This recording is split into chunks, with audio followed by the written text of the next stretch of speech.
Everything's changing in PR these days, so now what? How do you ensure your message holds its meaning when it's compressed by media, paraphrased by audiences, and interpreted by AI systems? Today, we're discussing how a clear, consistent executive voice becomes a strategic advantage in the age of GEO. This is a fun one, executive voice and GEO.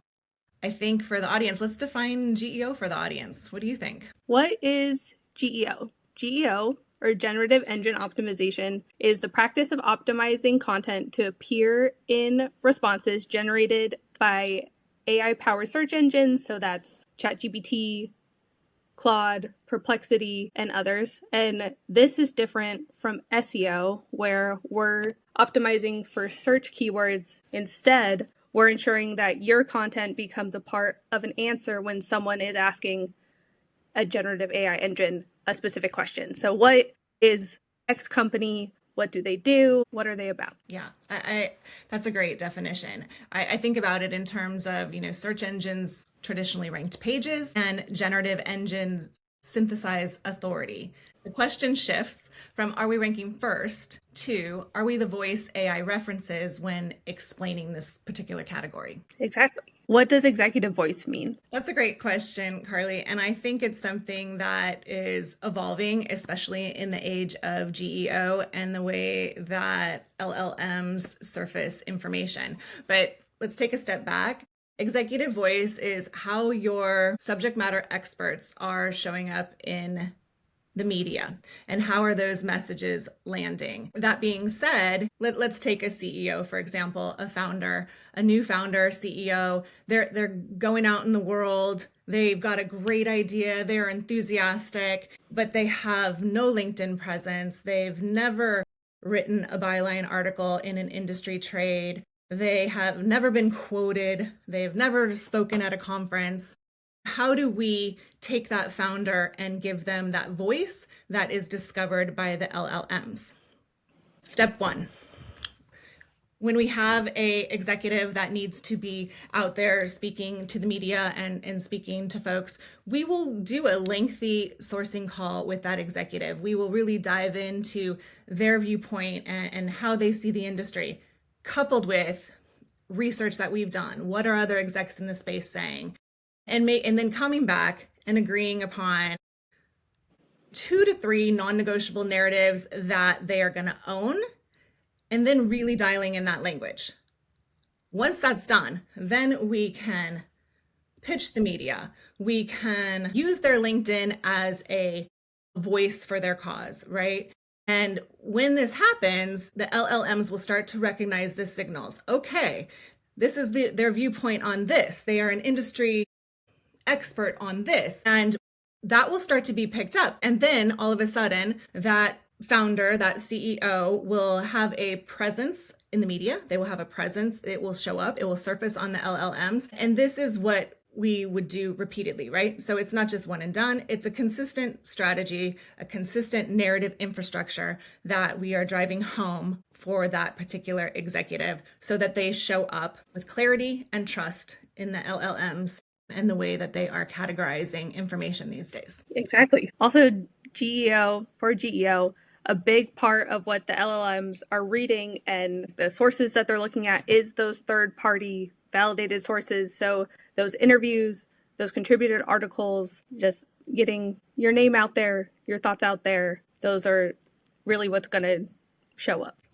Exactly. But unfortunately, we've all seen it. Sometimes executives will get in front of a sales team, or they'll get in front of an investor crowd, or they will be speaking at a trade show, and the message is different and it becomes inconsistent. So I think it really is a discipline that we need to drive home when we're working with executives, so that when it comes time for the LLMs to surface those third-party references that are credible, that the message is consistent. So it doesn't happen overnight. It's definitely practice makes perfect. And it is a true narrative discipline that needs to be driven home so that the company is accurately represented, even in search engine optimization and then in generative engine optimization as well. So in the age of GEO, how do we talk about executive voice? Why is it important now? Executive voice, if I think about it, executive voice isn't tone or personality. It's whether you have a clear thesis about your company and your category, and whether you repeat it consistently enough that it becomes recognizable. So, for example, if your framing changes depending on the audience or the quarter, AI doesn't see leadership, it just sees noise.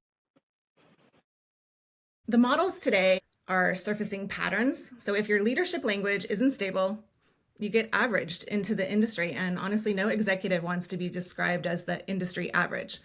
The leaders who win aren't necessarily louder, they're clearer and relentlessly consistent.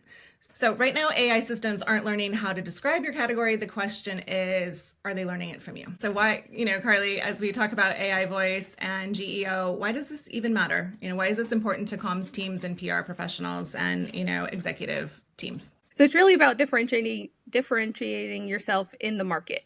If you have messages that are going out across platforms, so in press releases, in interviews, across social, in investor relations comms, that are not consistent and don't follow that thesis that you mentioned previously, what the AI engines are doing is summarizing all of those messages into something generic that doesn't make people know who you are or know where you stand or how you're different in the market. Yeah, that's definitely the way I see it as well. Executives are no longer just sources.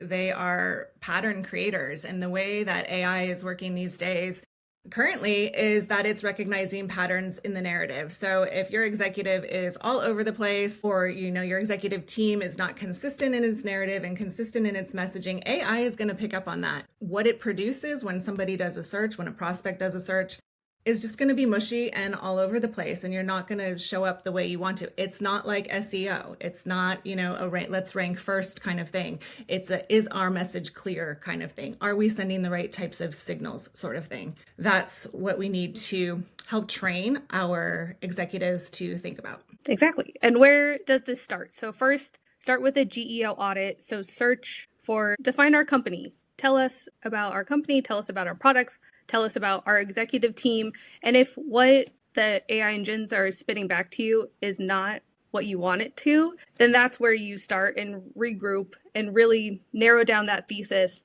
come up with that one sentence that's what you're going to stand for, and start there and make sure that that message is across all of now your communications going forward. So, and then check in a couple months, do another GEO audit, ask those same questions, and then see if it's giving you now what you've been working towards and what you wanted to say. Yeah, I think you nailed it. And I think a really important thing to remind teams is that once you lock in those core narratives, once you nail the language that is going to be consistent across teams, get with those teams. Make sure marketing, communications, social, investor relations, that everyone is on board with that message and that narrative to make sure you're all speaking the same language, and so that it is consistently arriving within the AI algorithms. I think this is really important. It kind of goes back to standard communication strategy, right? Clarity of message. That is important, and it always has been. I think the great thing is it's more important than ever right now.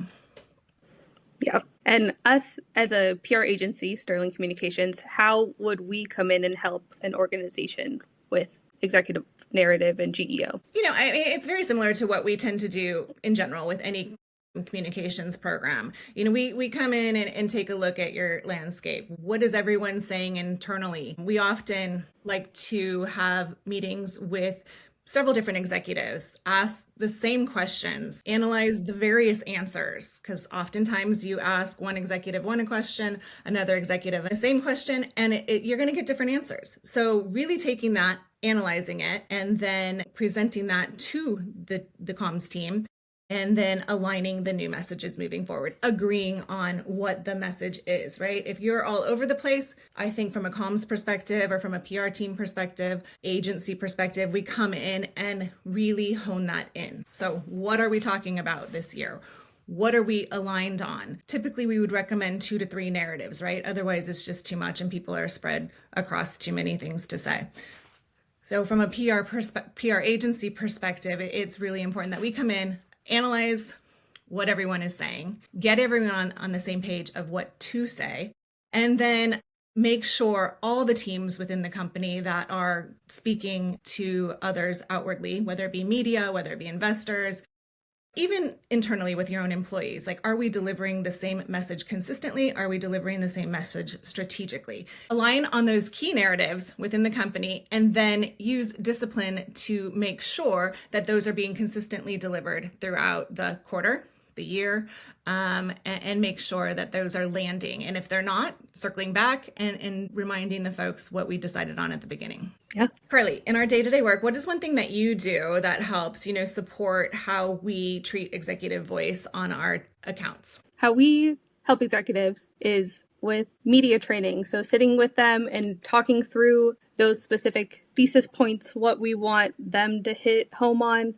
and make sure is being captured in those interviews. It's preparing briefing sheets and making sure in talking points that we're reiterating that message and making sure that it's saying what we want it to say and everywhere that we want to say it. It's even working with an executive on creating a LinkedIn post for them or a LinkedIn article and keeping that messaging in there, making sure that we're repeating it across multiple channels in multiple places. Right, because like you said before, we are seeing that LLMs are prioritizing those third-party references, whether that be a business publication, prominent trade publication. So making sure that those executives are landing those messages that the company wants to stand for. Oftentimes a contrarian viewpoint is even better, right? Because LLMs are going to recognize standard patterns, but when your message is a little bit different than what everyone else is saying, then the LLMs are going to prioritize that as, oh, okay, this is not what everyone else is saying. This is a new narrative. And when they see the supporting evidence of that in those third-party validations, it's going to rise higher in that the delivery of that message to the folks that are searching for that on those particular AI engines. Exactly. Michelle, how do you think GEO and AI optimization has changed the communications industry? That's a great question, Carli, because my answer is interesting. I don't think it's changed much. I think it is driving home what we have always tried to be disciplined enough to do. That is narrative alignment and message consistency, and adopting that more of a discipline across the company, and I know we're talking about executive voice, but it starts at the top and it starts there. And those messages are owned by the CEO, they're owned by the subject matter experts, and then there's a trickle down effect throughout the rest of the company. If you apply that discipline, then what I think you're going to see is the message lands with the media, the message shows up within the LLM in the way that you want, in the way to show up. So that's kind of a top level overview. We need to maintain that communication discipline in the same way we always have. But what are you seeing on the day-to-day? What sort of changed from a tactical level? Yeah, from a tactical level, well, we know that the LLMs prefer recency. So we're seeing an uptick of results that show that have, like, from third-party credible sources that published within the past 7 days, so the past week. So what we're doing is we're staying on top of the news. We're monitoring conversations across your industry, tangential to your company. And if there's a popular topic in the news, we're then going to the executives or the CEO, the leadership team, our subject matter experts. We're discussing this topic and saying, hey, what are your thoughts on this? What are your opinions? And let's see if we can get some content together, get something out there, whether that's a LinkedIn post, a blog post, an interview, just to say your opinion around the recent news, but make sure that that messaging is in line with the overall thesis we've been talking about, and just that you're consistent across every message that's coming out, but you're on top of the news, on top of what's recent, what's important right now. That's an important reminder, because I think we keep emphasizing executive voice showing up in third-party media, but it's consistency across the board. So when we talk about executive voice, like you said, we're talking about LinkedIn, we're talking about blog content, we're talking about how you speak to investors, how you're showing up in analyst reports, where, it really is all encompassing, and making sure that we are aligned on what we're saying across that. Carli, I think that AI doesn't invent the narrative. It compresses the patterns that a company has already created. So in today's generative world, what we want to remind ourselves is that clarity compounds, and then unfortunately, inconsistency gets averaged out. So executive voice, we used to think of it as just brand polish, but it's not that. Right now, it's become discoverability infrastructure. It really is the core to being found on these LLMs, this consistent messaging, so that companies are showing up the way that they want to. So talking about executive voice, emphasis on the executive, so that leadership, that one spokesperson, why is it so important to have someone put themselves forward and front and center for this? I love this question, Carly, because I think it is often overlooked within our industry, right? We will start working with a new client, we'll start digging into a new technology, we'll have a strategy, we'll have product announcements, and we'll go out there with no established executive who owns the narrative for the company, who is providing those opinions. And I think in today's world where there's so much distrust associated with brands, unfortunately, that we are looking towards that, people are looking towards that executive to own that narrative, to provide that point of view. And when we don't have that, there's no leadership, right? And without leadership, honestly, I think the comm strategy becomes a bit of a mess. And so that's where executive voice is mission critical as part of a truly strategic communication strategy going into the market, establishing within the market, or just talking about a new product in general. We're human and we like to interact with other humans. And if there is a human leading a company that has a point of view, that's something we're going to pay attention to. I absolutely love that. We are human, and in the age of AI, the human voice is ever more important.